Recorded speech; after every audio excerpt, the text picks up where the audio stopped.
ಪ್ರಿಯಾಂಕ್ ಖರ್ಗೆ ವಿರುದ್ಧ ಕೆಂಡ ಕಾರಿದ ಊಖಾ ಹುಲಿ ಯತ್ನಾಳ್. ಗಾಂಧಿ ಕುಟುಂಬದ ಛೇಲ ಪ್ರಿಯಾಂಕ್ ಖರ್ಗೆ. ನಾಲಿಗೆ ಹರಿಯಬಿಟ್ಟ ಬಸನಗೌಡ ಪಾಟೀಲ್ ಯತ್ನಾಳ್ ಪ್ರಿಯಾಂಕ್ ಖರ್ಗೆಯ ವಿರುದ್ಧ ಕಿಡಿಕಾರಿದ್ದಾರೆ. ಗಾಂಧಿ ಕುಟುಂಬದ ಛೇಲ ಪ್ರಿಯಾಂಕ್ ಖರ್ಗೆ ಅವರ ತಂದೆ ಕೈಯಲ್ಲೇ ಏನು ಕಿಸಿಯಕ್ಕಾಗಿಲ್ಲ, ಇನ್ನು ಮಗ ಕಿಸಿತಾನ? ಯಾವ ಶಾಖೆ ಬಂದ್ ಮಾಡ್ತಾರೋ ನೋಡೋಣ. ಮಸೀದಿ ಮದ್ರಸಾ ಬಂದ್ ಮಾಡುವ ತಾಕತ್ತಿದೆಯಾ ಖರ್ಗೆಗೆ? ಯತ್ನಾಳ್ ಹೇಳಿರುವಂತಹದ್ದು. 2 ವರ್ಷ ಹಾರಾಡ್ಲಿ, ಮುಂದೆ ನಮ್ಮದೇ ಸರ್ಕಾರ ಅಧಿಕಾರಕ್ಕೆ ಬರುತ್ತೆ, ಬಡ್ಡಿ ಸಮೇತ ಸಾಲ ತೀರಿಸ್ತೀವಿ.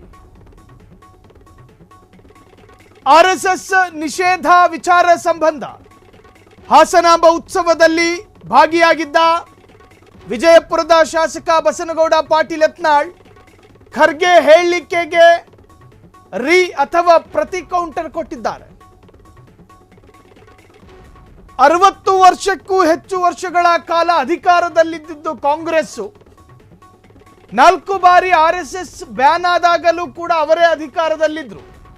ಅವರು ತಂದೆ ಕೈಯಲ್ಲೇ ಏನು ಕಿಸಕ್ಕಾಗಿಲ್ಲ, ಇನ್ನು ಮಗ ಒಬ್ಬ ಯಕಶ್ಚಿತ್ ಮಿನಿಸ್ಟರ್, ಅವರು ಏನು ಮಾಡೋಕ್ಕಾಗುತ್ತೆ ಆರ್ಎಸ್ಎಸ್ ಅನ್ನ ಅಂತ ಹೇಳಿ ಸವಾಲು ಹಾಕಿದ್ರು. ಮಸೀದಿ ಮದ್ರಸಾ ಬಂದ್ ಮಾಡುವ ತಾಕತ್ತಿದೆಯಾ ನಿಮಗೆ? ಅದನ್ನು ಬಿಟ್ಟು ಆರ್ಎಸ್ಎಸ್ ನಿಷೇಧದ ಬಗ್ಗೆ ಮಾತನಾಡ್ತೀರಾ? ಬಸನಗೌಡ ಪಾಟೀಲ್ ಯತ್ನಾಳ್ ವಿಜಯಪುರದ ಉಚ್ಚಾಟಿತ ಶಾಸಕ, ಬಿಜೆಪಿಯಿಂದ ಉಚ್ಚಾಟನೆಗೆ ಒಳಪಟ್ಟಿರುವಂತಹ ಶಾಸಕ ಬಸನಗೌಡ ಪಾಟೀಲ್ ಯತ್ನಾಳ್ ಖರ್ಗೆಯ ವಿರುದ್ಧ ವಾಚಾಮಗೋಚರವಾಗಿ ಮಾತನಾಡಿದ್ದಾರೆ. ಅವರ ತಂದೆಯ ಕೈಯಲ್ಲೇ ಏನು ಮಾಡೋದಕ್ಕಾಗಿಲ್ಲ, ಇನ್ನು ಮಗ ಏನು ಮಾಡೋದಕ್ಕೆ ಸಾಧ್ಯ? ಸಿಎಂ ಸಿದ್ದರಾಮಯ್ಯರಿಗೆ ಆರ್ಎಸ್ಎಸ್ ನಿಷೇಧದ ಬಗ್ಗೆ ಒಂದು ಪತ್ರ ಬರೆದಿದ್ರು ಪ್ರಿಯಾಂಕ್ ಖರ್ಗೆ. ಅದರಲ್ಲಿ ಒಂದಷ್ಟು ಸಕಾರಣಗಳನ್ನು ಉಲ್ಲೇಖ ಮಾಡಿದ್ರು. ಯಾಕೆ ಬ್ಯಾನ್ ಮಾಡಬೇಕು ಆರ್ಎಸ್ಎಸ್ ಅನ್ನ ಅನ್ನುವಂಥ ಕಾರಣಗಳನ್ನು ಕೂಡ ಅಲ್ಲಿ ಬರ್ಕೊಂಡಿದ್ರು. ರಾಜ್ಯದಲ್ಲಿ ಶಾಂತಿ ನೆಲೆಸೋದಕ್ಕೆ ಆರ್ಎಸ್ಎಸ್ ಅನ್ನ ಬ್ಯಾನ್ ಮಾಡಿಯೇ ತೀರಬೇಕು.